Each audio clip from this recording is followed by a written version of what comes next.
పరంజ్యోతి నగర్లో ప్రతి ఒక్కరు అమ్మ వాళ్ళు కానీ, చిన్నమ్మ వాళ్ళు కానీ, పెద్దమ్మ వాళ్ళు కానీ ప్రతి ఒక్కరు ఇక్కడ వచ్చిన వాళ్ళకి, అలాగే ఇక్కడ బీజేపీ నాయకులు ప్రతి ఒక్కరికి, తర్వాత వచ్చి మీడియా మిత్రులకి, అన్న పార్థ సార్ అన్నకి, ప్రతి ఒక్కరికి హృదయపూర్వకంగా నా ధన్యవాదాలు తెలుపుకుంటున్నాను.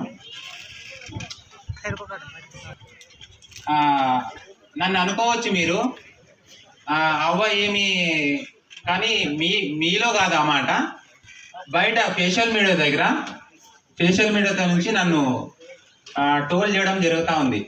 మీకు అందరికి ఆ విశేషం తెలుసు. ఎందుకంటే నేను గత ప్రభుత్వంలో ఉన్నప్పుడు కానీ, ఇక్కడ ఉన్నప్పుడు కానీ నేను ఓన్లీ ప్రజల కోసం వచ్చినాను. నేను ఏది ఆశించలేదు.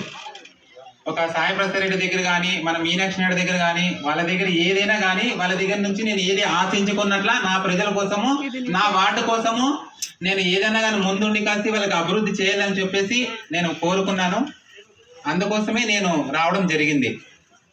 కానీ వాళ్ళు ప్రభుత్వంలో ఉన్నప్పుడు మనము అనుకోయింది మాత్రం ఏంది జరగలే.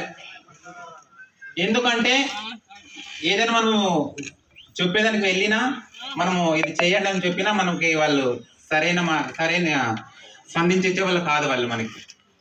అదే మన పార్థ సారథి అన్న గారు ప్రజల కోసం, ఆదోని కోసము ఎన్నుకున్నాడు కాబట్టి, మన అందరి గుండెల్లో ఉండిపోయినాడు కాబట్టి, అన్న మన బాధ అయితే ఇంటాడని చెప్పేసి